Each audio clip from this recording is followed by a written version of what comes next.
লক্ষ্মীপুরের রায়পুরে ৩ মেয়ে সহ মাকে কুপিয়ে হত্যার ঘটনায় শোক ও আতঙ্কে স্তব্ধ পুরো এলাকা।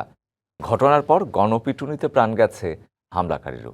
ফলে ৫ প্রাণহানির এই চাঞ্চল্যকর ঘটনার প্রকৃত রহস্য উদ্ঘাটন এখন আরও জটিল হয়ে পড়েছে।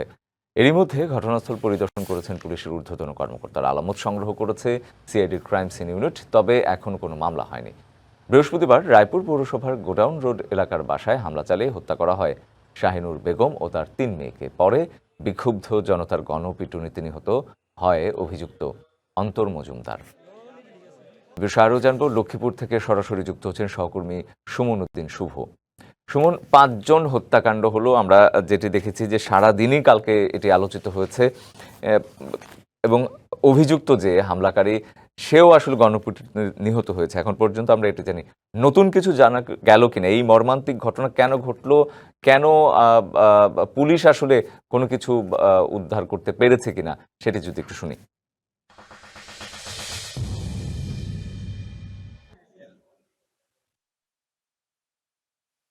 জি শুভ্র, লক্ষ্মীপুরের রায়পুর গোডাউন রোড বাড়া বাসায় যে মর্মান্তিক হত্যাকাণ্ডের ঘটনা ঘটেছে, এতে একই পরিবারের মা মেয়ে সহ মোট ৪ জন নিহত হয়েছে। তবে এখানে যে অভিযুক্ত বলা হচ্ছে, আসলে পুলিশের বাসায় বা আমরা তাকে সন্দেহভাজন বলতে পারি, সন্দেহভাজন অভিযুক্ত যুবককে গণপিটুনি দিয়ে তার মৃত্যু হয়েছে। নগদ নিয়ে এলো হার না মানা হার অফার। সর্বনিম্ন ১০,০০০ টাকা রেমিটেন্স নগদে পাঠালে থাকছে স্বর্ণের হার জেতার সুযোগ।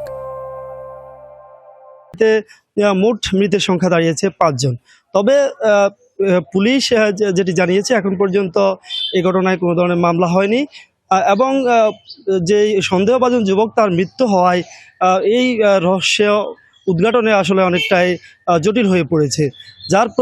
যার পরিপ্রেক্ষিতে আসলে লক্ষ্মীপুরের রায়পুরে যেই মর্মান্তিক হত্যাকাণ্ডের ঘটনাটি ঘটেছে, এতে নিহত মরদেহগুলো ইতিমধ্যেই লক্ষ্মীপুর সদর হসপিটালে ময়নাতদন্তের জন্য প্রেরণ করা হয়েছে এবং এখানে আজকে আমরা পুলিশ সূত্রে যেটি জানতে পেরেছি, ময়নাতদন্তের পর আজ মরদেহগুলো পরিবারের নিকট হস্তান্তর করা হবে। ইতিমধ্যেই নিহতের যেই পিতা এবং তার ভাই লক্ষ্মীপুরে অবস্থান করছেন এবং তাদের কাছে মরদেহ হস্তান্তরের পর নিহতদের মরদেহ তাদের গ্রামের বাড়িতে নিয়ে যাওয়া হবে এবং সেখানে দাপন কাপন সম্পন্ন হবে বলে আমরা জানতে পেরেছি। তবে অভিযুক্ত যুবকের পক্ষ থেকে এখন পর্যন্ত পুলিশের সাথে যোগাযোগ করা হয়নি এবং তার মরদেহ কিভাবে হস্তান্তর করা হবে সেটিও এখন পর্যন্ত আমরা বলতে পারছি না। তো লক্ষ্মীপুর থেকে এই ছিল আমার কাছে সবশেষ। শুভ্র, ধন্যবাদ আপনাকে।